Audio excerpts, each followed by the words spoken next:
Le soleil de la Guadeloupe, en cette année 1812, n'était pas un ami, c'était un bourreau. Il tapait, il cuisait, et il séchait la terre et les âmes. Écoutez-moi bien, car ce que je vais vous raconter n'est pas une histoire inventée pour vous faire peur. C'est la vérité crue, celle qui sent la mélasse et la sueur salée. L'habitation Bellevue portait un nom qui se voulait poétique, mais qui était une insulte. C'était un enfer vert, une machine à broyer le sucre, et surtout, les hommes. Les champs s'étendaient à perte de vue, et chaque tige de canne semblait avoir été arrosée avec le sang et les larmes. Au milieu de cette désolation, il y avait Toussaint. Toussaint n'était pas un homme ordinaire. Il était bâti comme un tronc d'arbre. Ses épaules larges et son dos musclé témoignaient de 20 années passées sous le joug. Mais ce n'était pas sa force physique qui le distinguait. C'était le silence qui l'habitait. Un silence lourd, rempli d'une dignité que personne n'arrivait à lui arracher, pas même le fouet. Quand il parlait, c'était rare, mais les autres esclaves s'arrêtèrent de respirer pour l'écouter. Il avait cette sagesse des anciens, celle qui ne s'apprend pas dans les livres, mais dans la souffrance et l'observation des étoiles. Il avait 2 raisons, 2 lumières, qui l'empêchaient de sombrer dans la nuit totale. 2 femmes. Il y avait Élisa, la mère. Elle était sa compagne, son pilier secret. Elle portait la fatigue du monde dans ses traits, mais quand elle croisait le regard de Toussaint, une étincelle de vie revenait. Élisa était douce, mais elle avait la résistance du bambou qui plie sans jamais rompre. Elle travaillait dans l'atelier, loin des champs, ce qui lui offrait une protection relative, mais elle portait toujours la peur dans ses yeux, la peur que le maître change d'avis, la peur qu'une mauvaise journée signifie la fin de tout. Et puis il y avait Aline, la fille. Elle avait juste 12 ans, et déjà elle apprenait la dureté de la vie, mais elle gardait une innocence farouche. Aline était le rire que Toussaint et Élisa s'interdisaient d'avoir à haute voix. Elle ne travaillait pas encore à plein temps dans les champs. Elle aidait à la cuisine, mais pour Toussaint, chaque jour où il la voyait était un jour volé à la misère. Toussaint protégeait ces 2-là comme un trésor. Il savait que dans ce système, l'amour était une faiblesse dangereuse, une corde que le maître pouvait utiliser pour vous étrangler. Et justement, parlons-en du maître, Monsieur Dubois. Dubois n'était pas le pire des tyrans, me direz-vous, si vous aviez connu certains propriétaires d'alors. Mais Dubois avait une cruauté plus subtile, plus perverse. Il n'aimait pas la violence gratuite, il aimait la violence psychologique. Il aimait briser l'esprit avant de briser les os. Pour lui, un esclave qui souffrait dans son corps était une bête de somme. Un esclave qui souffrait dans son âme était une œuvre d'art. Il surveillait tout. Il avait des yeux partout, et il détestait particulièrement voir des marques d'affection, des liens qui échappaient à son contrôle. Pour Dubois, les esclaves devaient être interchangeables, sans histoire, sans cœur. Or, Toussaint avait un cœur, et Dubois le savait. L'incident qui a tout déclenché fut d'une banalité désarmante, mais il suffit à allumer la mèche dans l'esprit malade du maître. C'était une journée suffocante. Le travail dans la coupe de la canne avait été particulièrement éprouvant. Les hommes rentraient, épuisés, les machettes lourdes, la poussière de canne collée à la sueur. Toussaint s'était arrêté près de la case d'Élisa pour boire un peu d'eau, une gorgée rapide. Aline était là, et elle avait tendu une petite calebasse de bois fraîchement remplie. Toussaint avait bu, et en rendant la calebasse, son regard avait rencontré celui d'Élisa. C'était juste un instant, un regard muet, mais qui disait tout « Je suis là, nous tenons bon ». Et c'est ce regard-là que M. Dubois, qui passait à cheval, a capté. Il n'y avait rien d'illégal, rien de provocateur. C'était juste la preuve d'un amour indestructible, et cela, pour Dubois, était une effronterie. C'était Toussaint qui affirmait, sans un mot, que son âme ne lui appartenait pas. Dubois s'est arrêté net, son cheval a henni nerveusement. Il est resté silencieux pendant de longues secondes, fixant Toussaint avec ce sourire mince et froid qu'il réservait aux moments de grande inspiration sadique. « Toussaint, dit-il, sa voix douce, trop douce, tu as l'air fatigué. » Toussaint s'inclina légèrement, sans répondre. Il savait que toute réponse serait une erreur. J'admire ta force, Toussaint, vraiment. Mais ce que j'admire le plus, c'est ta discipline. Tu ne te plains jamais.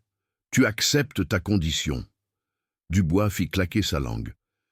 Mais j'ai l'impression, Toussaint, que tu confonds la résignation avec l'attachement. Il désigna Élisa et Aline d'un coup de cravache, sans les toucher. Ces deux-là sont des distractions. Elles te rappellent ce que tu crois posséder. Or, tu ne possèdes rien. Tu es ma propriété. Et tout ce qui t'est cher est ma propriété. Élisa baissa les yeux, son cœur tambourinant dans sa poitrine. Aline, innocente, serra la main de sa mère. Toussaint sentit une vague de froid monter de ses pieds jusqu'à sa gorge. Il savait que le jeu venait de commencer et que les règles seraient celles de l'enfer. J'ai réfléchi, continua Dubois, descendant de cheval avec une lenteur calculée. Il aimait l'audience. Les autres esclaves, rentrant des champs, s'étaient arrêtés, formant un cercle silencieux et terrifié. « J'ai une dette envers toi, Toussaint. Tu es un excellent ouvrier. Je veux te récompenser. » Une récompense. Le mot résonnait comme une moquerie obscène. « Demain, Toussaint, je vends une partie de mon cheptel. J'ai besoin de liquidités. La récolte n'a pas été aussi bonne que prévu. Et j'ai décidé de me séparer de 2 individus de l'habitation Bellevue. » Il fit un pas vers Élisa, puis vers Aline. « Ces deux-là » Un murmure d'horreur parcourut la foule. Vendre la mère et la fille séparément ou les deux ensemble à un nouveau maître, cela signifiait l'anéantissement de la famille, la dispersion totale. C'était une sentence pire que le fouet. Toussaint leva enfin les yeux. Ils étaient rouges, mais secs. « Maître, dit-il d'une voix rauque, s'il vous plaît, ne les séparez pas. »« Ah, mais je ne vais pas les séparer, Toussaint. Je suis un homme de cœur, après tout. Je ne vais pas les séparer, physiquement du moins. » Dubois sourit, et ce sourire était une lame. « J'ai une proposition pour toi, Toussaint, une offre unique, une chance de prouver ta loyauté, non pas envers moi, mais envers l'amour. » Il fit un geste théâtral, englobant les 2 femmes. « Demain, je vendrai l'une d'elles, une seule, l'autre restera ici, à Bellevue, avec toi. » Le silence qui suivit était si dense qu'on aurait pu l'entendre craquer. Les esclaves n'osaient plus respirer. Ils comprenaient l'horreur de ce qui se jouait. « Tu vois, Toussaint, » expliqua Dubois comme s'il donnait une leçon de mathématiques à un enfant lent. « Si je vends les 2, tu souffres. Si j'en garde une, tu es heureux, n'est-ce pas? Mais qui vais-je choisir de garder? Moi? Non, ce choix t'appartient, Toussaint. » Il pointa son index vers Loussaint, le fixant droit dans l'âme. « Tu vas choisir. Tu vas choisir celle qui partira et celle qui restera. La mère ou la fille. » La cruauté de la proposition était si monumentale, si inimaginable, qu'elle laissa Toussaint pétrifié. Choisir entre la femme qui lui avait donné son cœur et l'enfant qui était son futur. C'était demander à un homme de choisir quelle moitié de son âme il allait arracher. Élisa, comprenant l'enjeu, fit un pas en avant, les larmes coulant déjà. Elle allait parler, supplier Dubois de la prendre elle, de laisser sa fille. « Silence, Élisa !» coupa Dubois, sa voix redevenant dure comme de la pierre. « C'est l'affaire de Toussaint, un choix d'homme. » Il se tourna vers la foule, se pavanant légèrement. « C'est la justice, mes amis, la justice selon Monsieur Dubois. On donne à l'homme le pouvoir de sauver, mais on l'oblige à condamner. » Il fit signe à son contremaître, un homme brutal nommé César, de prendre Élisa et Aline par le bras. Elle ne devait pas s'enfuir cette nuit, elle devait rester séparée de Toussaint jusqu'à l'aube. « Tu as la nuit, Toussaint, » lança Dubois. « La nuit pour réfléchir. À l'aube, tu me donneras ta réponse. Tu me diras laquelle de tes 2 lumières doit être éteinte et laquelle aura le droit de briller encore un peu sous mon regard. » Puis, il remonta sur son cheval, sifflotant joyeusement, comme s'il venait d'assister à une pièce de théâtre fort divertissante. Il laissa derrière lui un silence de mort, un silence que seul le bruit des sanglots étouffés d'Élisa et d'Aline venait troubler. Toussaint resta là, debout, immobile. Ses mains s'étaient serrées si fort que le sang ne circulait plus. Le poids de ce choix, ce cadeau empoisonné, était plus lourd que toutes les cannes à sucre de l'île. La nuit est tombée sur l'habitation Bellevue. Une nuit sans lune, noire comme l'encre. Toussaint fut emmené dans sa case, seul, avec l'interdiction formelle de parler à quiconque. Il s'assit sur le sol de terre battue. Il ne pouvait pas dormir, il ne pouvait pas prier. Il n'y avait plus de Dieu dans cette case, juste la cruauté humaine, et deux visages qui le hantaient. Si Aline partait, Élisa serait brisée. Elle ne survivrait pas longtemps au chagrin. Son cœur se dessécherait. Toussaint le savait. Et il passerait le reste de sa vie à regarder Élisa mourir lentement, sachant qu'il avait envoyé leur enfant vers l'inconnu, vers d'autres maîtres, d'autres peines. Mais si Élisa partait, Aline, la petite, serait arrachée à sa mère. Elle grandirait sans la tendresse maternelle, élevée dans la solitude et la peur, sous le regard froid de Dubois. Toussaint pourrait la protéger physiquement, oui, mais il ne pourrait jamais remplacer la mère. Et Aline grandirait en sachant que c'était son père qui avait choisi de laisser partir sa mère.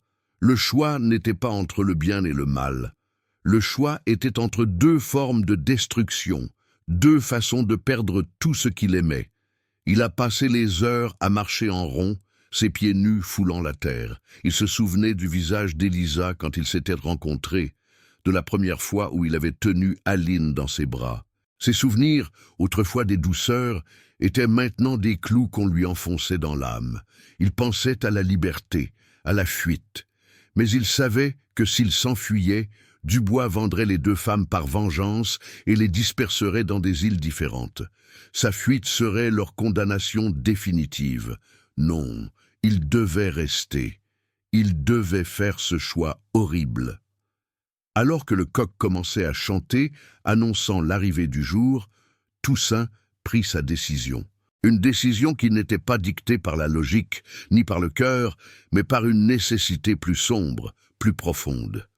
Il avait trouvé une troisième voie, un chemin que Dubois n'avait pas anticipé. Il se leva, son corps lourd, mais son esprit d'une clarté terrible. Il savait ce qu'il allait dire, il savait ce que cela lui coûterait. Quand le soleil a percé l'horizon, colorant le ciel d'un orange sanglant, Toussaint fut escorté jusqu'à la maison du maître. Dubois l'attendait sur la véranda, un verre de rhum à la main, l'air d'un homme qui a bien dormi et qui attend un spectacle de qualité. À côté de lui se tenaient Élisa et Aline. Leurs yeux étaient gonflés, leurs visages marqués par la nuit d'angoisse. « Alors, Toussaint, » dit Dubois, sa voix pleine d'une excitation contenue, « le grand moment est arrivé. Qui sauves-tu, la mère ou la fille ?» Toussaint s'avança. Il regarda Élisa. Il regarda Aline. Il y avait une tendresse infinie dans son regard, mais aussi une détermination glaciale. Il ouvrit la bouche, et ce qu'il dit, le ton qu'il employa, ce geste qu'il fit, allait non seulement choquer Dubois, mais allait laisser une marque indélébile dans l'histoire de l'habitation Bellevue. Il n'allait pas choisir entre elles deux, il allait choisir autre chose. « Maître, » commença Toussaint, sa voix portant loin, claire malgré la fatigue. « J'ai fait mon choix. » Dubois sourit, triomphant. « Écoute bien, Élisa. Écoute bien, Aline, c'est l'heure de vérité. » Toussaint se redressa de toute sa hauteur, fixant Dubois droit dans les yeux, non pas comme un esclave, mais comme un homme libre qui prononçait une sentence. « Mon choix, maître, » dit-il, prenant une profonde inspiration, « est de ne choisir personne. » Un silence stupéfait s'installa. Dubois fronça les sourcils, son sourire s'effaçant. « Que dis-tu, imbécile? Tu dois choisir, c'est la règle du jeu. » « La règle, maître, est que vous vouliez me briser, mais je ne me briserai pas selon vos termes. » Toussaint fit un pas de plus, et sa voix devint un rugissement sourd. « Je ne peux pas condamner l'une pour sauver l'autre, je ne peux pas vivre avec la moitié de mon cœur. » Il pointa son doigt vers lui-même. « Si quelqu'un doit être vendu, maître, si quelqu'un doit payer pour l'amour que vous ne supportez pas de voir, alors ce sera moi. Vendez-moi, maître Dubois. » Élisa poussa un cri étouffé. Aline se mit à trembler. « Vendez-moi » répéta Toussaint, « et laissez la mère et la fille ensemble. » Dubois éclata de rire, un rire faux, nerveux. « Tu es fou, Toussaint, tu es mon meilleur homme, je ne peux pas te vendre. » « C'est ça, votre problème, maître. Vous ne comprenez pas que la force d'un homme n'est pas dans ses bras, mais dans ce qu'il protège. Vendez-moi, et vous aurez la preuve que vous ne possédez rien de ce qui compte réellement. Vous aurez le sucre, mais vous n'aurez plus jamais ma soumission. » Le visage de Dubois devint écarlate. Ce n'était pas la réponse qu'il attendait. Ce n'était pas la souffrance qu'il avait planifiée. Toussaint venait de retourner la cruauté contre son auteur. Il venait de choisir le sacrifice de soi pour préserver l'intégrité de sa famille, un acte de défi moral qui résonna dans le cœur de tous ceux qui écoutaient. Dubois se sentit humilié devant ses propres esclaves. L'artiste de la cruauté venait d'être surpassé par la dignité de sa victime. « C'est un marché, maître, » insista Toussaint. « Prenez-moi, ou perdez-nous tous. » Dubois serra les poings, sa rage bouillonnant. Il ne pouvait pas accepter ce marché sans perdre la face, mais il ne pouvait pas non plus laisser Toussaint gagner cette bataille morale. Le visage de Dubois devint écarlate. Ce n'était pas la réponse qu'il attendait. Ce n'était pas la souffrance qu'il avait planifiée. Toussaint venait de retourner la cruauté contre son auteur. Il venait de choisir le sacrifice de soi pour préserver l'intégrité de sa famille, un acte de défi moral qui résonna dans le cœur de tous ceux qui écoutaient. Dubois se sentit humilié devant ses propres esclaves. L'artiste de la cruauté venait d'être surpassé par la dignité de sa victime. « C'est un marché, maître, » insista Toussaint. « Prenez-moi, ou perdez-nous tous. » Dubois serra les poings, sa rage bouillonnant. Il ne pouvait pas accepter ce marché sans perdre la face, mais il ne pouvait pas non plus laisser Toussaint gagner cette bataille morale. Écoutez-moi bien, quand un tyran se sent menacé, il ne recule pas, il frappe plus fort. Le maître se mit à rire, un rire sec et sans joie, qui résonna sur la véranda. « Toussaint, tu es têtu. Tu es mon meilleur morceau de bois, et tu crois pouvoir me dicter la manière dont je gère mes affaires ?» Il fit un pas vers l'esclave, le menton pointé. « Tu as choisi l'insolence au lieu de la soumission. Tu as choisi la rébellion, déguisée en sacrifice. Eh bien, je vais te montrer ce que vaut ta rébellion. » Dubois se tourna vers César, le contremaître, qui se tenait à l'écart, le fouet à la main, les yeux brillants d'une attente malsaine. « César, cet homme a besoin de comprendre qu'il n'est pas un homme libre, mais ma propriété. Il a besoin d'une leçon de soumission, ici et maintenant, 20 coups de fouet, sur la place publique, et qu'on fasse venir tout le monde des champs pour assister au spectacle. » Élisa poussa un cri déchirant et tenta de s'interposer, mais 2 gardes la retinrent. Aline, terrorisée, se cacha le visage contre la jupe de sa mère. Toussaint fut saisi brutalement. On l'emmena au centre de l'habitation, près du grand fromager, là où les punitions étaient infligées. Il ne se débattit pas. Il marchait, la tête haute, même si son corps savait ce qui allait arriver. Il avait échoué à les sauver par son sacrifice, mais il ne devait pas échouer à leur montrer sa force devant la douleur. Le bruit du fouet fendant l'air est un son que vous n'oubliez jamais. C'est le bruit de la chair qui se déchire, le bruit de la dignité qu'on essaie d'arracher. Le premier coup claqua sur le dos nu de Toussaint.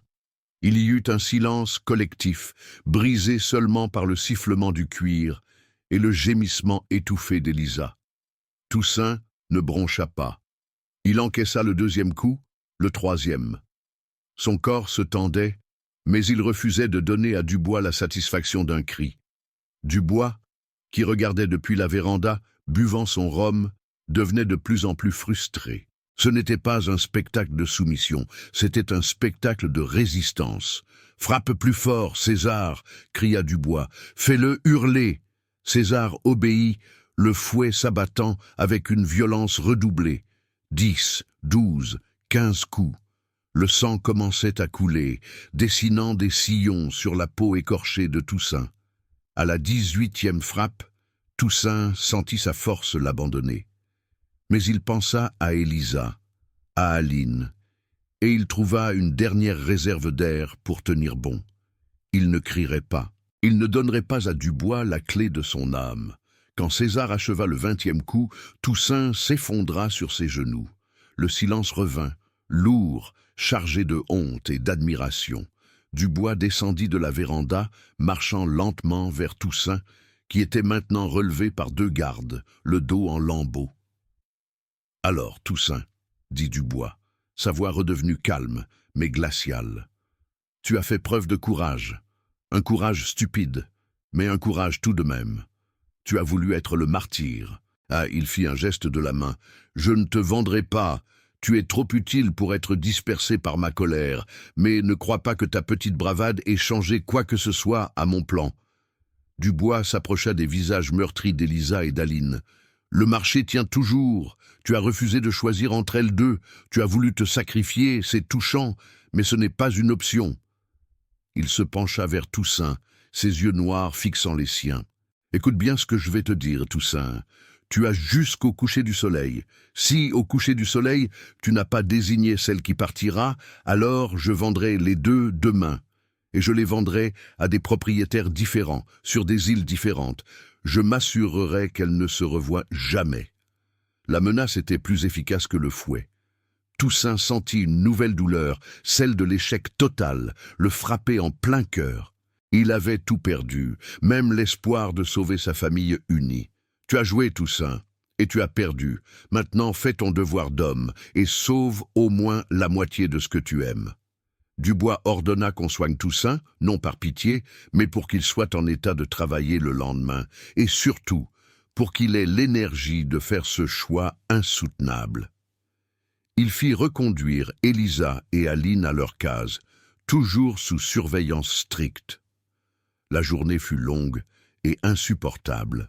Toussaint était enfermé seul, soigné par un vieux serviteur qui n'osait pas parler. Il sentait la douleur physique, bien sûr, mais la douleur morale était une brûlure plus profonde.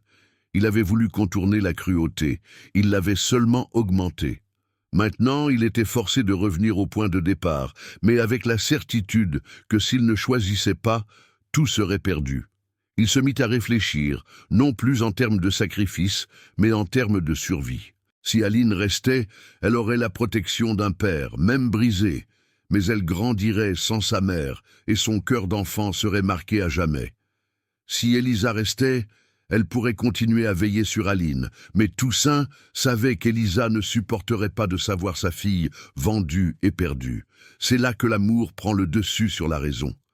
Toussaint savait qu'il devait choisir celle qui avait le plus de chances de survivre à long terme. Celle qui pourrait le mieux affronter l'avenir. Vers le milieu de l'après-midi, alors que le soleil commençait sa descente sanglante vers l'océan, un événement inattendu se produisit. Un des jeunes garçons qui servait à la cuisine, un certain Tijan, réussit à se glisser jusqu'à la case de Toussaint.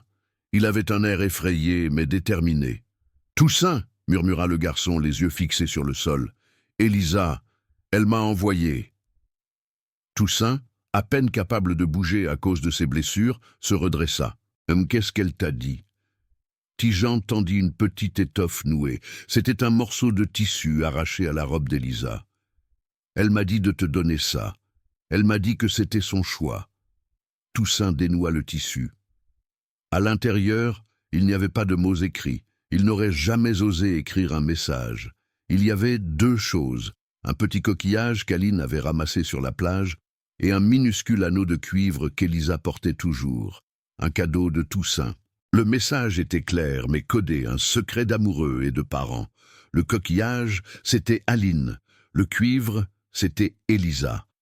Toussaint comprit. Élisa ne pouvait pas lui dire directement de sauver Aline, car cela aurait été un fardeau trop lourd. Mais en lui donnant ces 2 objets, elle lui demandait de choisir la vie, l'avenir. Elle lui demandait de choisir l'enfant. Mais il y avait plus. Tijan tremblait, hésitant à livrer la 2e partie du message. Et Maître Dubois est passé les voir. Il a dit à Élisa, il a dit que l'acheteur qui vient demain est un homme de Saint-Domingue.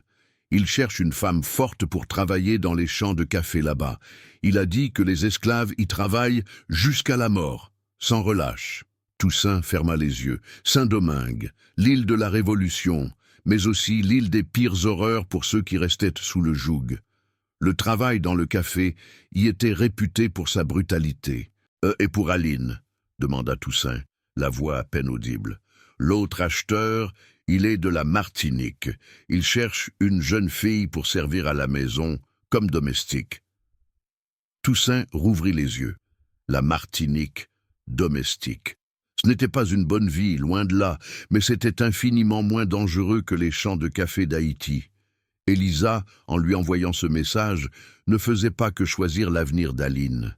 Elle choisissait aussi son propre sacrifice. Elle savait qu'elle était la plus forte physiquement, la plus apte à survivre aux conditions extrêmes, et elle voulait s'assurer que si l'une devait partir, ce soit elle qui affronte la pire des destinations. Elle choisissait Saint-Domingue pour épargner à Aline cette horreur. Toussaint sentit une vague d'amour et de déchirement l'envahir. Élisa était prête à mourir pour que leur fille vive. Il ne pouvait pas ignorer ce dernier souhait. Mais il ne pouvait pas non plus l'accepter sans combattre. Il se souvint de la parole qu'il avait donnée à Dubois. Il ne choisirait personne. Il avait essayé d'échanger sa vie contre la leur. Maintenant, il devait choisir entre la mère et la fille, en sachant que ce choix était le dernier acte d'amour d'Élisa pour Aline. Le soleil continuait de descendre. L'ombre du grand fromager s'allongeait sur la place. Toussaint se releva, malgré la douleur lancinante. Il avait une nouvelle stratégie, une idée folle, inspirée par la dignité qu'il avait vue dans les yeux d'Élisa. Si Dubois voulait une réponse, il l'aurait. Mais Toussaint allait s'assurer que cette réponse ne soit pas la fin de leur histoire, mais le début d'une autre, plus terrible, mais pleine d'espoir. Il avait appris par la douleur que la force n'était pas de choisir qui devait vivre, mais de choisir qui devait garder la flamme. Et la flamme, c'était l'espoir de la liberté. Quand la lumière devint orange sombre, annonçant l'heure fatidique, Toussaint fut de nouveau conduit devant le maître. Dubois était assis, détendu, souriant. Il avait gagné. Il avait brisé Toussaint, l'obligeant à faire son sale travail. Élisa et Aline se tenaient à côté de lui, les mains liées par la peur. Leurs yeux suppliaient Toussaint de faire le bon choix, quel qu'il soit. « L'heure est venue, Toussaint », annonça Dubois, sa voix résonnant avec une satisfaction non dissimulée. « J'espère que les 20 coups de fouet t'ont éclairci l'esprit. Qui restera, la mère ou la fille ?» Toussaint regarda Élisa. Elle lui fit un signe imperceptible de la tête. « Aline. » Il regarda Aline. Elle était si petite, si fragile. Toussaint se redressa, ignorant la douleur. Il avait compris la règle du jeu de Dubois. Le maître aimait la destruction psychologique. Si Toussaint choisissait l'une, il vivrait le reste de sa vie avec la culpabilité d'avoir condamné l'autre. Il prit une inspiration. « Maître !» dit Toussaint, sa voix estompée par la fatigue, mais ferme. « Je ne choisirai pas celle qui doit rester. Je choisirai celle qui doit partir. » Dubois sourit. « Ah, la sémantique. Vas-y, Toussaint. Qui me donnes-tu à vendre ?»« Je vous donne Élisa, maître. » Élisa ferma les yeux, un soupir de soulagement et de douleur lui échappant. C'était ce qu'elle voulait. Aline était sauvée. Mais le coup de théâtre ne faisait que commencer. Toussaint fit un pas vers Élisa. Il ne pouvait pas la toucher. Il la regarda dans les yeux, et il lui parla, non pas à voix basse, mais d'une voix que Dubois et tous les esclaves pouvaient entendre. « Élisa, tu pars pour Saint-Domingue.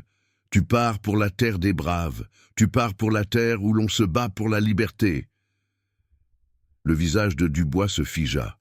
Il n'aimait pas ce ton. « Silence !» cria le maître. « Tu ne lui parles pas de Saint-Domingue. Tu lui dis adieu, c'est tout. » Toussaint ignora l'ordre. Il continuait de fixer Élisa, transmettant un message secret, une promesse. « Écoute-moi bien, femme de mon cœur. Tu pars. Mais tu n'es pas vendue. Tu es envoyée en mission. Tu es la plus forte. Tu es le bambou. Tu dois rester debout. » Puis, Toussaint se tourna vers Aline. « Aline, tu restes. Tu restes avec moi. Mais tu ne m'oublies pas. Et tu n'oublies pas ta mère. » Dubois se leva, furieux. « C'est assez. Tu es encore en train de me défier. »« Non, maître, » répondit Toussaint, le regard froid. « J'ai fait mon choix. J'ai choisi qui partait. Maintenant, il y a une condition. » Le mot « condition » dans la bouche d'un esclave était une pure provocation. Une condition? Dubois ricana. « Tu n'es pas en position de négocier, Toussaint. »« Si, maître. Car si vous ne respectez pas ma condition, je vous promets que je ne serai plus jamais l'ouvrier que vous admirez. Je ne serai plus que de la chair vide. Vous aurez mon corps, mais mon travail vaudra moins que celui du plus faible de vos esclaves. » Toussaint savait qu'il touchait la corde sensible. Dubois avait besoin de sa force de travail.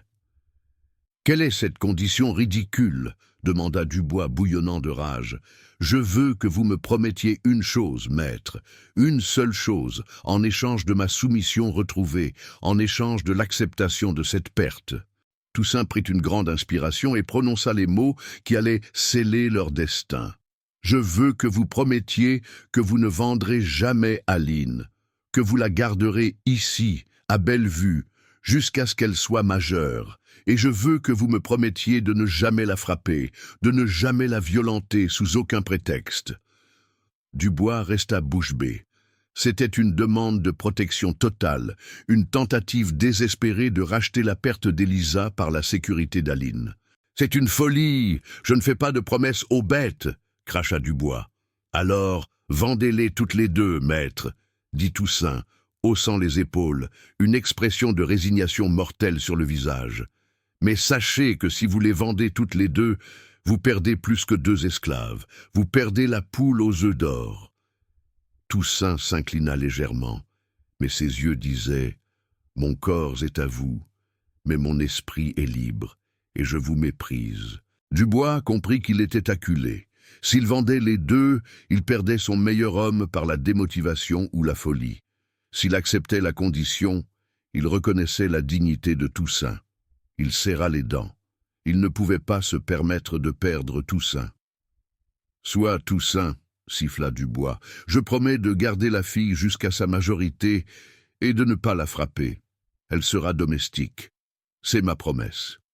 Mais tu me devras cette promesse. Tu me la devras dans ta sueur, dans ta force, jusqu'à ton dernier souffle. » Toussaint hocha la tête. Il venait d'acheter la sécurité de sa fille au prix de sa femme et de sa vie. Élisa fut emmenée. Les adieux furent rapides, brutaux. Toussaint eut juste le temps de croiser son regard, un regard de gratitude et de douleur infinie. Elle partait pour Saint-Domingue, seule, vers une destinée incertaine. Toussaint restait, brisé, mais avec Aline à ses côtés. Le lendemain matin, Élisa était partie.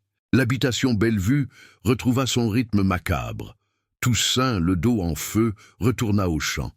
Il travaillait, silencieux, portant le poids de sa décision. Mais Dubois n'avait pas oublié l'humiliation. Il avait promis de ne pas frapper Aline, mais il n'avait rien promis sur la manière dont il allait torturer le père. Et c'est là, mes amis, que la vraie cruauté de Dubois se manifesta. Il avait perdu la bataille de la dignité, mais il allait gagner celle de la souffrance quotidienne. Toussaint travaillait. Chaque jour, vers midi, Dubois faisait passer Aline, la fillette, près des champs de canne où Toussaint coupait. Aline était bien habillée, propre, sous la surveillance d'une vieille servante. Elle n'était pas malmenée. C'était la promesse. Mais elle était là, à portée de vue, souriante ou parfois triste, obligée de passer devant son père. Et Dubois s'assurait que Toussaint la voie. Il s'assurait que Toussaint voit le visage de sa fille qui lui rappelait constamment le prix qu'il avait payé, le vide laissé par Élisa. Toussaint travaillait et il regardait Aline. Il était forcé d'être à la fois le gardien et l'otage de sa propre promesse. Il ne pouvait pas s'enfuir car Aline serait vendue aussitôt. Il ne pouvait pas se révolter car Aline en subirait les conséquences. Dubois avait compris. La plus grande souffrance n'est pas la perte totale, c'est la perte partielle, quand ce qui vous reste est utilisé comme une chaîne. Les mois passèrent. Toussaint devint une machine. Il travaillait sans relâche, sa force légendaire augmentant encore. Il ne parlait plus. Il ne vivait que pour le moment où il croisait le regard d'Aline au loin, s'assurant qu'elle était en vie, qu'elle était saine et sauve. Mais le prix à payer était terrible.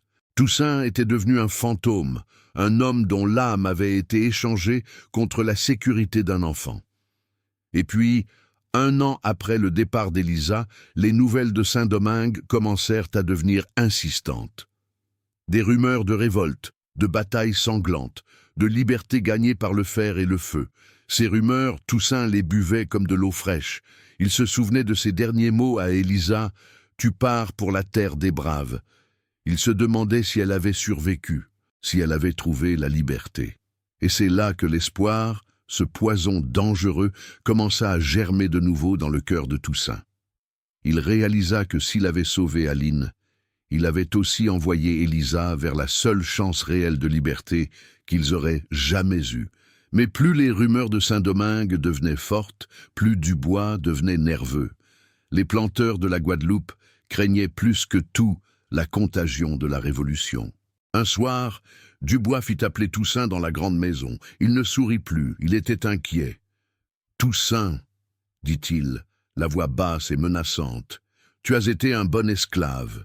Tu as respecté ta part du marché, mais je n'aime pas le vent qui souffle. » Il fit un geste vers la mer, vers l'ouest. « Les bruits qui viennent de Saint-Domingue me déplaisent, et j'ai l'impression que tu écoutes ces bruits avec trop d'attention. » Toussaint resta silencieux. « Je te rappelle, Toussaint, que la vie d'Aline dépend de ta bonne conduite. Une seule étincelle de rébellion, et la promesse est rompue. » Dubois se leva, marchant vers la fenêtre. « J'ai une nouvelle pour toi, une nouvelle qui va te rappeler ta place. » Toussaint sentit le froid lui glacer le sang. L'acheteur d'Élisa, le planteur de café, il est repassé par la Guadeloupe. Il a besoin d'argent. Et il a une marchandise à me proposer. Dubois se retourna, un sourire effrayant étirant ses lèvres. Il m'a proposé de racheter Élisa, de la ramener ici, à Bellevue. Toussaint sentit le monde vaciller. Revoir Élisa, après tout ce temps? Mais à quel prix? Mais, continua Dubois, jouissant de la détresse de Toussaint, le prix est trop élevé et mon cheptel est suffisant. Je n'ai pas besoin d'elle. Il fit une pause dramatique.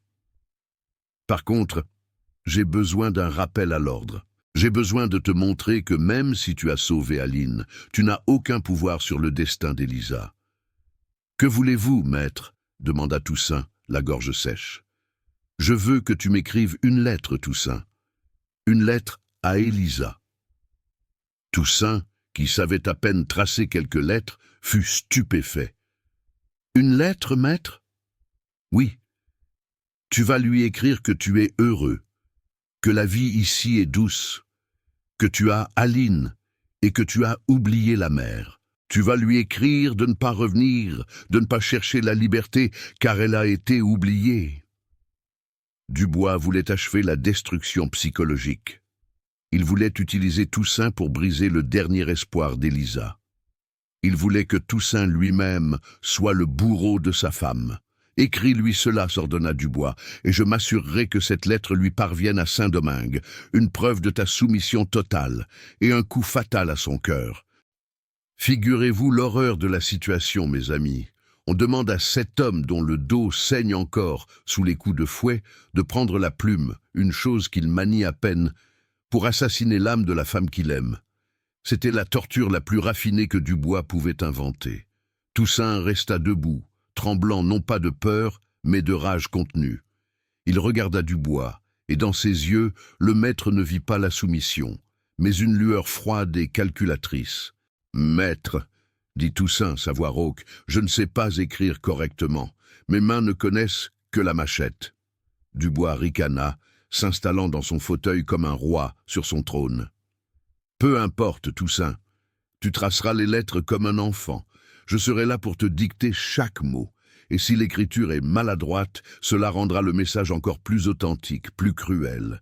Elle saura que tu as lutté pour écrire ces mots de trahison. Il fit apporter le nécessaire, une petite table, de l'encre, une plume d'oie. Le contraste entre les outils de la civilisation et l'acte barbare qu'ils allèrent servir était saisissant. Toussaint s'assit. Il prit la plume. L'objet lui semblait léger et étrange. Ses doigts, épais et calleux, avaient du mal à la tenir. « Écris !» ordonna Dubois, dictant lentement, savourant chaque syllabe. « Écris, ma chère Élisa !» Toussaint obéit, traçant péniblement les lettres. La pointe crissait sur le papier. « Maintenant écris.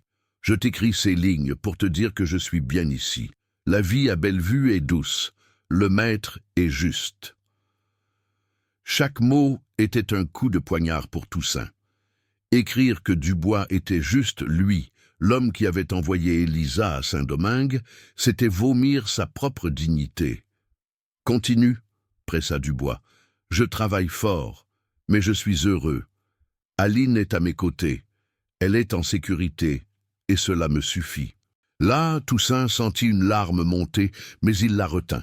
Il devait intégrer la vérité dans le mensonge. Il devait donner à Élisa un signal qu'il était forcé.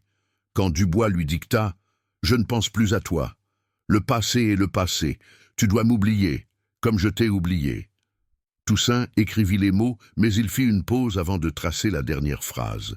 Dubois, impatient, se pencha. « Qu'attends-tu ? Finis la phrase. »« Maître, » dit Toussaint, jouant l'esclave lent et maladroit. « Je ne me souviens plus du mot. Oublié, écrit, comme je t'ai oublié. » Toussaint écrivit le mot, mais il ajouta, sous le regard de Dubois, une petite phrase qui semblait n'être qu'une erreur de style. Il écrivit « Et le ciel est clair, mais je ne vois plus les étoiles. » Dubois lut. Il fronça les sourcils. « Les étoiles, qu'est-ce que c'est que cette poésie d'esclave ?»« Maître, » répondit Toussaint, humble. « C'est pour montrer que je suis triste d'avoir perdu l'habitude de regarder le ciel. Je suis concentré sur mon travail. » Dubois, qui cherchait une trahison politique ou une incitation à la fuite, laissa passer cette phrase. Pour lui, c'était une simple mélancolie d'esclave, une preuve de sa solitude. Il ignorait que les étoiles étaient le code qu'Élisa et Toussaint utilisaient pour parler d'espoir, de liberté lointaine. Je ne vois plus les étoiles signifiait « Mon espoir est éteint ici. Tu es maintenant notre seule lumière lointaine. Ne m'attends pas. » Toussaint signa, non pas son nom complet, mais juste la lettre T, comme ils le faisaient entre eux. Il avait trahi Élisa en apparence, mais il lui avait envoyé une bouée de sauvetage codée. Dubois prit le papier, le plia avec soin. Il était satisfait. Il avait forcé Toussaint à commettre un acte de cruauté contre sa propre femme. « Bien, Toussaint, » dit Dubois. « Cette lettre partira sur le prochain navire pour Saint-Domingue. Maintenant, tu retournes à ton travail, et souviens-toi, Aline est là. Ne fais pas de vagues. » Toussaint retourna au champ, le cœur lourd. Il avait réussi à sauver l'âme d'Élisa de la trahison totale, mais il vivait désormais dans une prison psychologique parfaite. Les jours se transformèrent en semaines, et les semaines en mois. Toussaint travaillait avec une ferveur décuplée. Il était le moteur de l'habitation Bellevue. Sa force était un spectacle, et Dubois, malgré sa haine, devait l'admettre. Chaque jour, à midi, Toussaint voyait Aline. Elle grandissait vite. Ses 12 ans étaient passés, elle en avait 13. Elle était propre, bien nourrie, mais le sourire de son enfance s'était éteint. Elle était devenue silencieuse, attentive. Elle savait, sans qu'on lui dise, que son père portait la croix pour elle. Elle passait près des champs. Parfois, elle s'arrêtait un instant, attendant que Dubois ou César soient hors de vue. Et elle faisait un geste rapide à Toussaint, un petit signe de la main. C'était leur seule communication. Toussaint, les yeux rivés sur elle, s'assurait qu'elle n'était pas blessée. La promesse de Dubois tenait bon. Aline n'était pas frappée, mais elle était constamment sous surveillance, un rappel vivant de la chaîne qui liait Toussaint au domaine. Pendant ce temps, la Guadeloupe était secouée par les échos lointains de la révolution haïtienne. Les nouvelles arrivaient par bribes, souvent déformées, mais toujours terrifiantes pour les planteurs. On parlait de Toussaint Louverture, un autre Toussaint, un homme qui avait mené les esclaves à la victoire. Ce nom, Toussaint, résonnait dans les cases des esclaves comme un tambour d'espoir, et dans les salons des maîtres comme un glas funèbre. Dubois était de plus en plus nerveux. Il renforçait les patrouilles, interdisait les rassemblements. Il regardait Toussaint, l'esclave le plus fort, avec une suspicion grandissante. Il se demandait si son Toussaint, celui qu'il avait brisé, n'était pas capable, lui aussi, de devenir un chef. Un soir, alors que le soleil se couchait, Toussaint était dans sa case, soignant ses vieilles blessures.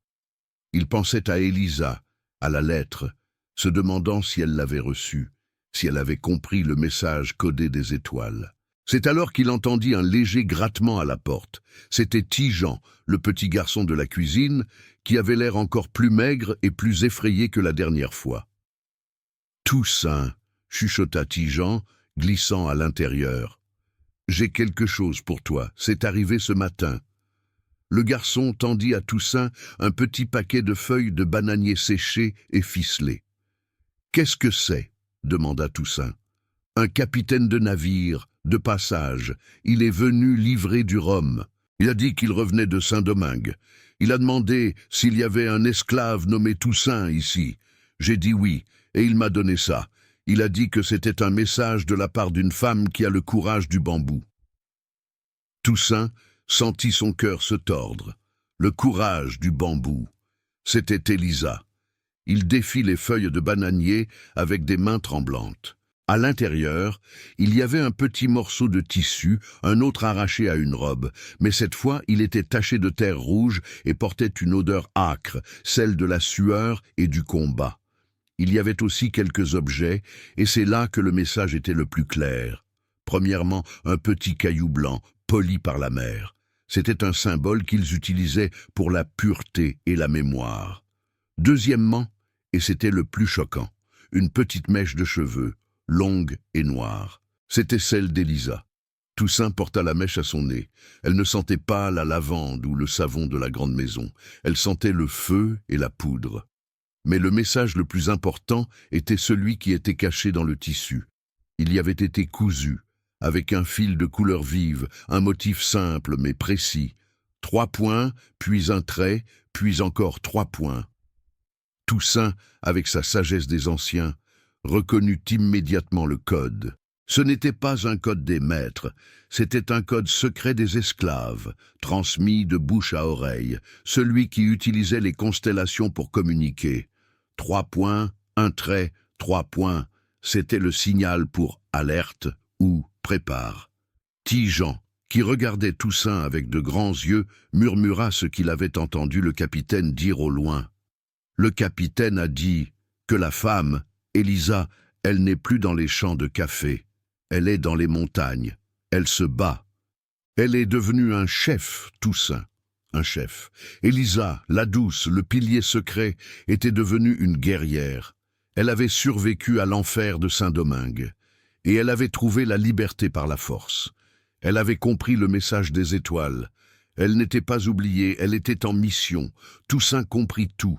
Élisa lui envoyait un message de vie, un message qui disait « Je suis vivante, je suis libre. Prépare-toi à faire de même. » Il sentit une force nouvelle, une chaleur qui n'était pas celle du soleil, mais celle de l'espoir brûlant. Son sacrifice n'avait pas été vain. Il avait permis à Élisa d'atteindre la liberté, et elle revenait maintenant pour eux. Mais le message était aussi un danger mortel. Si Dubois apprenait qu'Élisa était une rebelle, il vendrait Aline sans hésiter, rompant sa promesse pour éteindre toute étincelle de sédition. Toussaint rangea les objets précieux et se tourna vers Tijan. « Écoute-moi bien, mon garçon, tu n'as jamais vu ce capitaine, tu n'as jamais rien apporté. Si Dubois l'apprend, nous sommes morts tous les deux. » Tijan hocha la tête, les yeux emplis d'une peur respectueuse. « Maintenant, va, et si tu entends parler de navires qui arrivent de Saint-Domingue ou de rumeurs de débarquement, tu viens me voir. » Le garçon s'éclipsa dans la nuit.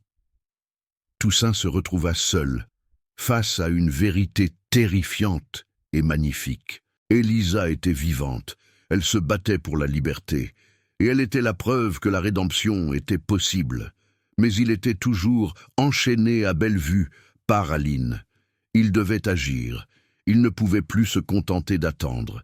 Toussaint commença à préparer sa propre rébellion, une rébellion lente, invisible. Il accumulait de petites choses, des morceaux de métal affûtés, des réserves de nourriture séchées cachées sous le plancher de sa case, des informations sur les rondes des gardes.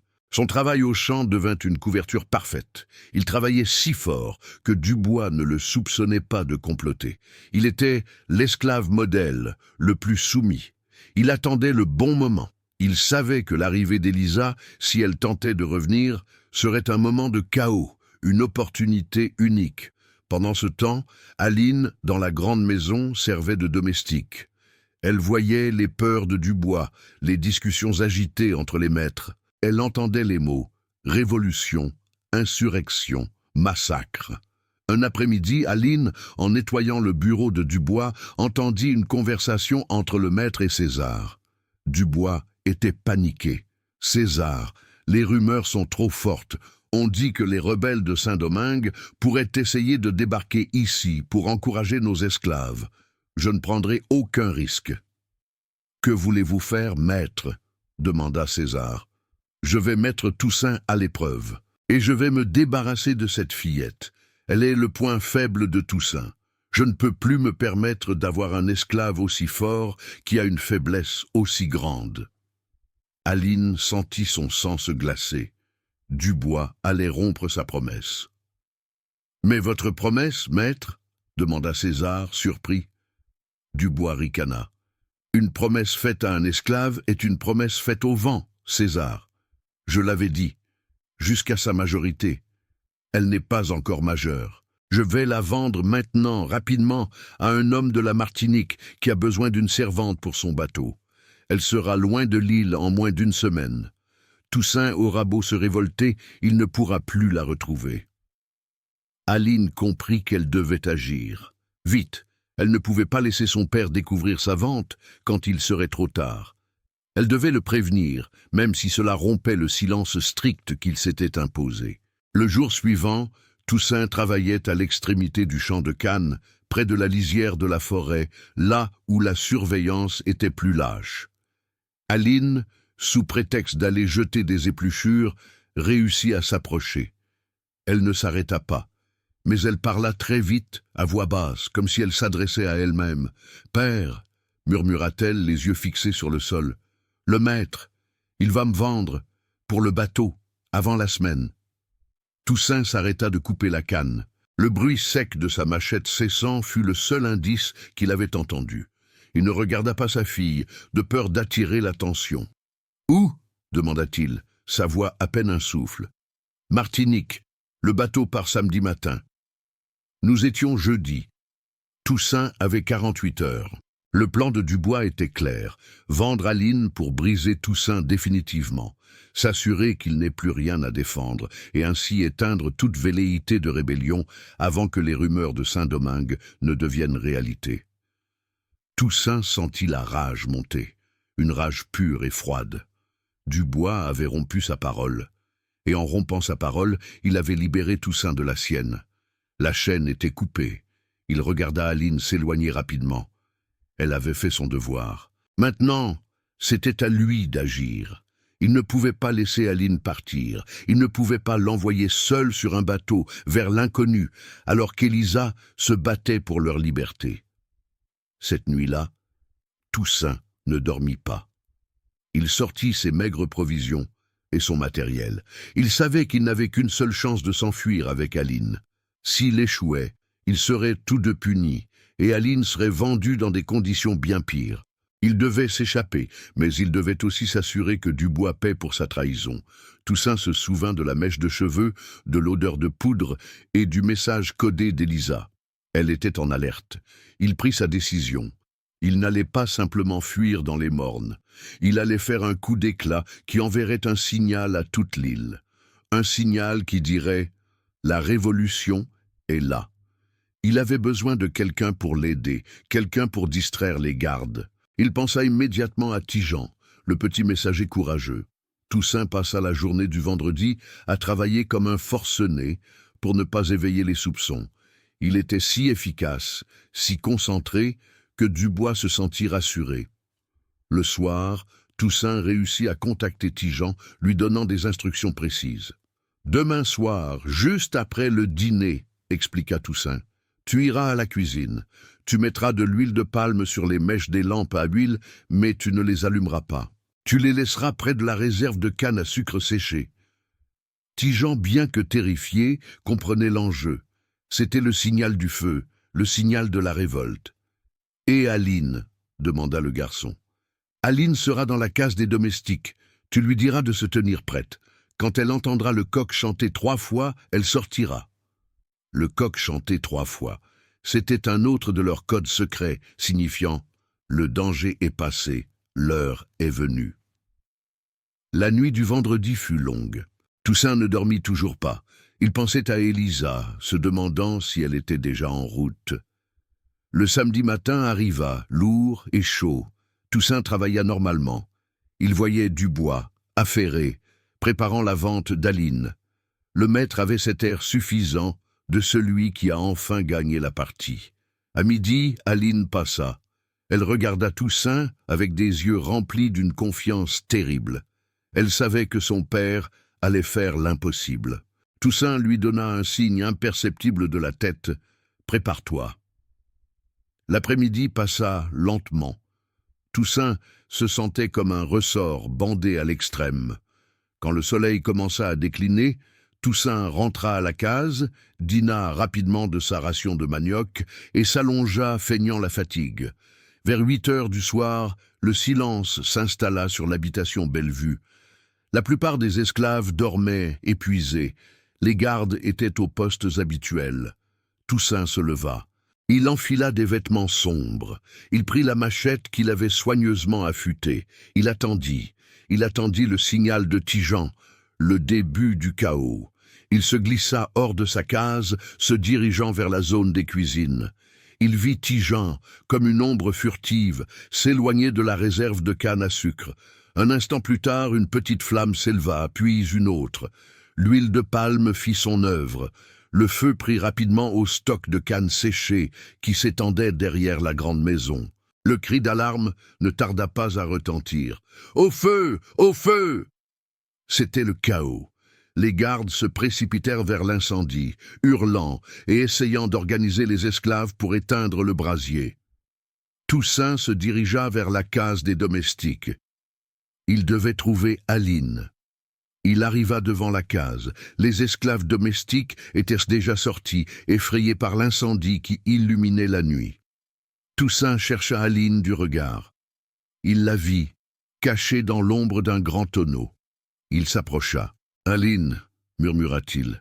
« Le coq. » Aline comprit. Elle hocha la tête. Toussaint savait qu'il n'avait que quelques minutes avant que Dubois ne réalise que le feu n'était qu'une diversion. « Nous partons, » dit Toussaint, la prenant doucement par la main. Mais alors qu'ils s'apprêtaient à fuir vers la forêt, une voix cria derrière eux. « Toussaint, arrête-toi » C'était César, le contremaître, qui avait vu l'esclave le plus précieux s'enfuir avec la fillette. César était un homme brutal, mais il craignait la force de Toussaint. Il sortit son pistolet. « Lâche la fille, Toussaint, ou je te fais sauter la tête !» Toussaint se retourna. Il mit Aline derrière lui. Il n'avait pas le temps de négocier. « Tu as rompu ta promesse, César. Tu as rompu la promesse du maître. Maintenant, tu vas payer. » César tira. Le coup de feu déchira la nuit, ajoutant au chaos du feu. Toussaint sentit une brûlure intense à l'épaule, mais la balle l'avait seulement effleuré. La douleur le rendit plus rapide. Il se jeta sur César, la machette levée. César n'eut pas le temps de recharger. Il essaya de se défendre avec son fouet, mais le fouet ne pouvait rien contre la rage froide de Toussaint. Il frappa avec le plat de sa machette, assommant César d'un coup terrible. Le contremaître s'effondra, inconscient. « Viens, Aline !» Ils coururent. se dirigeant vers la lisière de la forêt. Le feu derrière eux, le bruit des maîtres qui hurlaient et le cœur d'Aline qui battait la chamade. Ils atteignirent les arbres.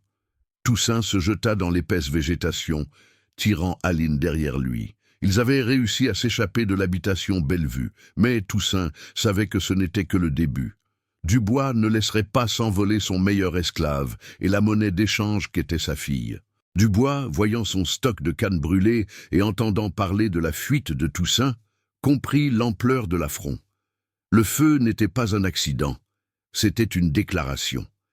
Il envoya immédiatement des hommes à la poursuite avec des chiens. Toussaint et Aline, guidés par la connaissance de la forêt, s'enfoncèrent dans les mornes, les montagnes intérieures de la Guadeloupe.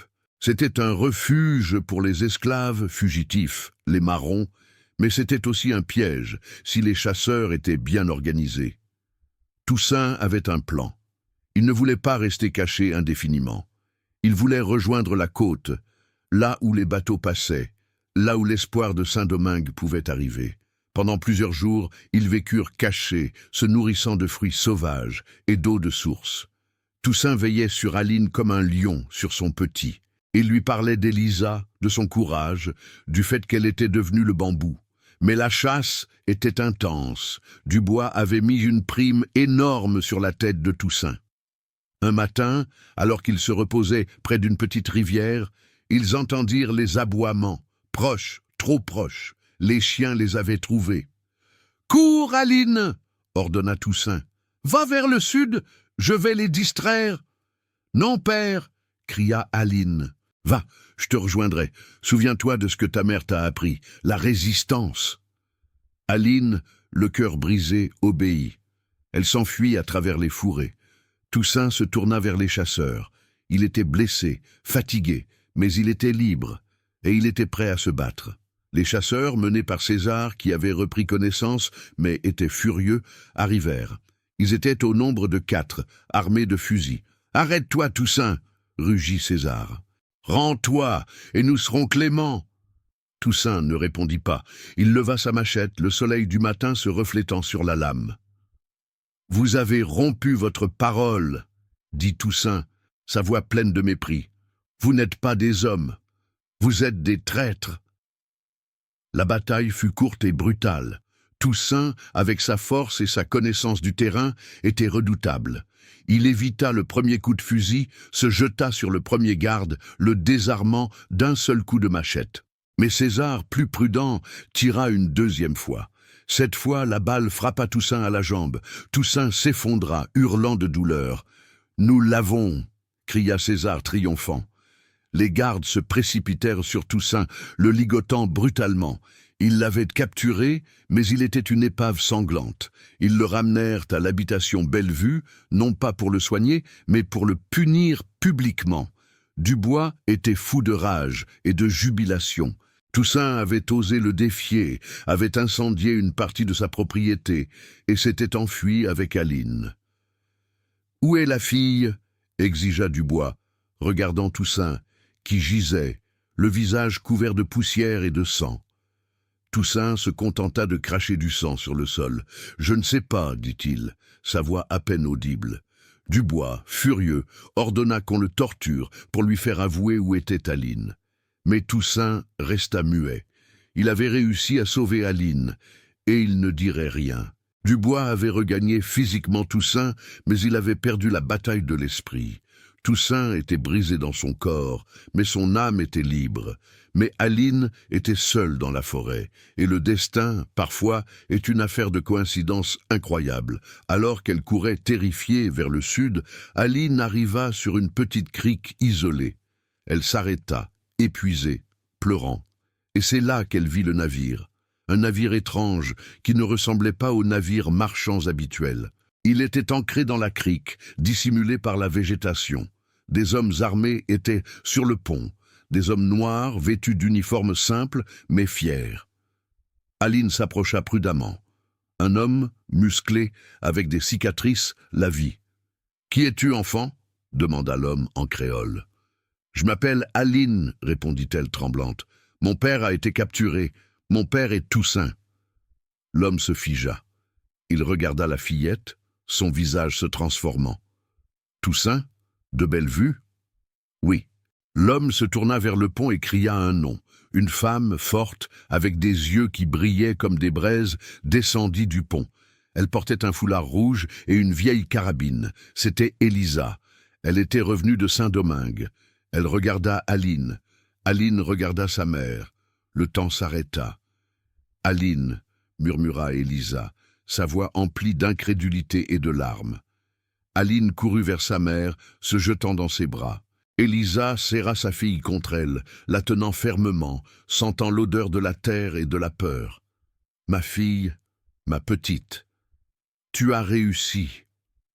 Tu as réussi. » Mais il n'y avait pas de temps pour les larmes. Élisa était là en mission. Elle était le bambou qui revient de l'enfer. « Où est ton père ?» demanda Élisa, se redressant, le visage dur. Aline expliqua, entre deux sanglots, la trahison de Dubois, le feu, la capture de Toussaint. Élisa écouta, les poings serrés. Elle avait reçu la lettre de Toussaint, celle où il disait qu'il l'avait oubliée, mais elle avait compris le message des étoiles. Elle savait qu'il avait agi pour sauver Aline. Elle regarda ses hommes. « Toussaint est à Bellevue, enchaîné. Ils vont le tuer. » Elle prit sa carabine. « Nous n'attendons plus la nuit. Nous marchons sur Bellevue. Nous allons prendre notre liberté. Et nous allons récupérer mon homme. » La révolution, ce que Dubois craignait plus que tout, venait d'arriver sur son habitation. Élisa, revenue de Saint-Domingue, était sur le point de frapper. Et elle n'était pas seulement une mère, elle était une soldate. Écoutez-moi bien, car ce qui s'est passé ensuite n'a duré qu'un instant, mais cet instant a changé l'histoire de l'habitation Bellevue pour toujours. À Bellevue, la foule des esclaves était rassemblée, forcée d'assister au châtiment. Toussaint gisait au sol, attaché à un poteau, son corps déchiqueté par la capture et la torture. Dubois, le visage noir de vengeance, tenait le fouet de César, prêt à administrer lui-même la punition finale. Il voulait briser l'esprit de Toussaint devant tous. « Tu as joué avec le feu, Toussaint !» cracha Dubois, levant le fouet. « Tu as perdu ta femme, tu as perdu ta fille, et maintenant tu perds ta vie. » Au moment où le fouet s'apprêtait à frapper, un cri perça le tumulte. Un cri qui n'était pas de terreur, mais de rage pure. « Non !» C'était un son étranger à Bellevue, le son d'une décharge de mousquet, et juste après, le bruit sec des machettes qui s'abattaient sur les gardes. Le chaos explosa. Les esclaves, qui attendaient silencieusement la mort de Toussaint, se tournèrent vers la source du bruit. Ils virent une petite troupe d'hommes et de femmes surgir de la lisière de la forêt, armés de fusils, de pics et de machettes. Au milieu d'eux, marchant droit comme un mât de navire, il y avait Élisa. Elle n'était plus la femme douce et craintive que Toussaint avait connue. Elle était le feu. Ses yeux brûlaient de la colère d'une année passée à se battre pour sa liberté. À côté d'elle, courant pour se mettre à l'abri, se tenait Aline. Dubois la vit. Il vit Élisa revenue de l'enfer qu'il lui avait destiné, et il comprit immédiatement. Toussaint n'avait pas choisi de la perdre, il l'avait envoyée se battre. « La révoltée !»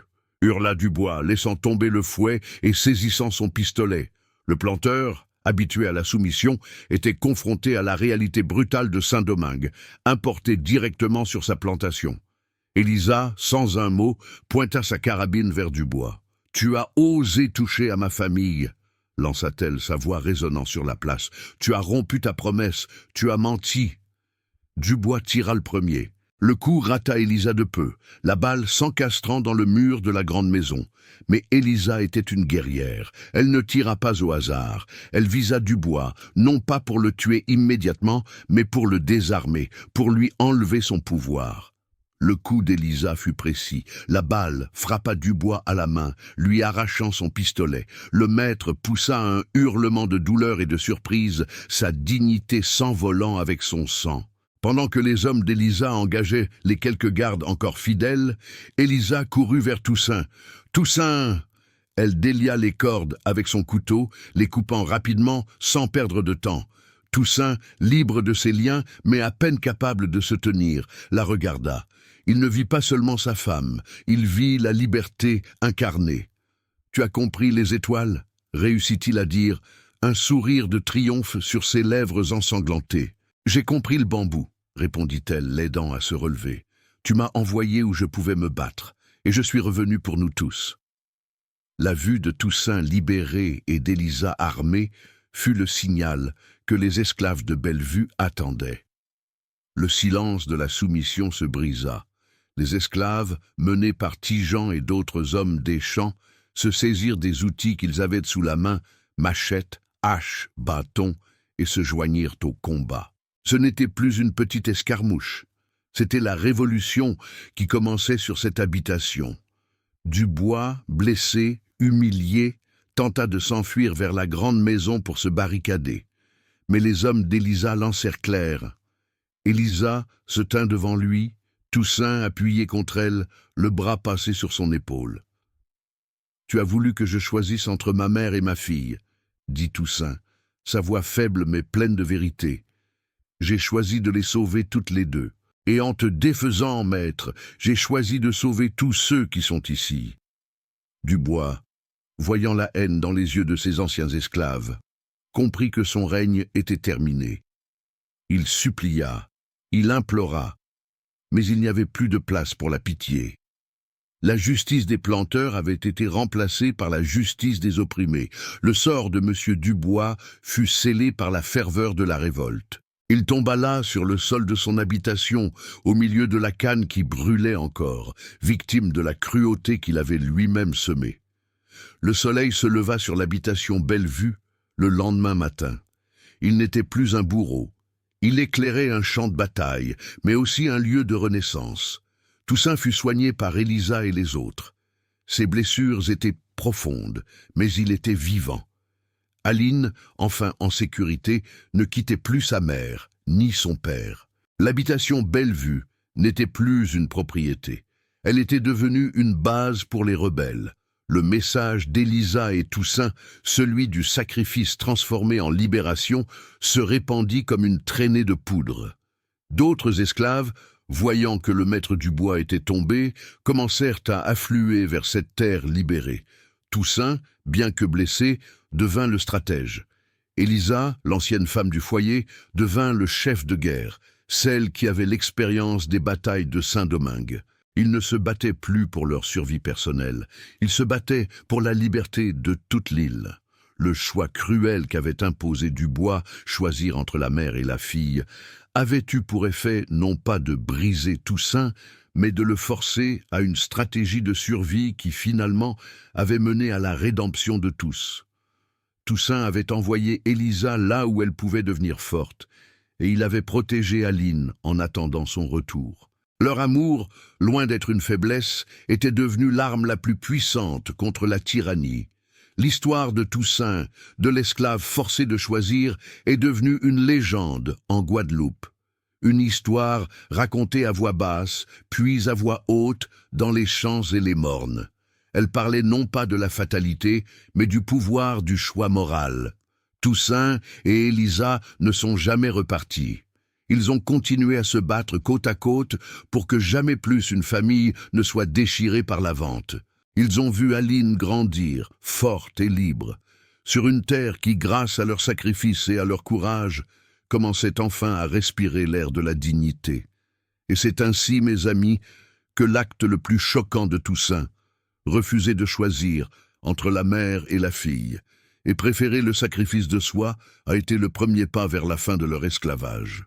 Il a prouvé au monde, et surtout à Dubois, qu'on peut posséder le corps d'un homme, mais jamais son âme, surtout quand cette âme est liée par un amour aussi profond que celui qui unissait Toussaint, Élisa et leur fille Aline. Leur histoire est la preuve que même dans la nuit la plus noire, l'espoir, s'il est bien placé, peut revenir avec la force d'une révolution.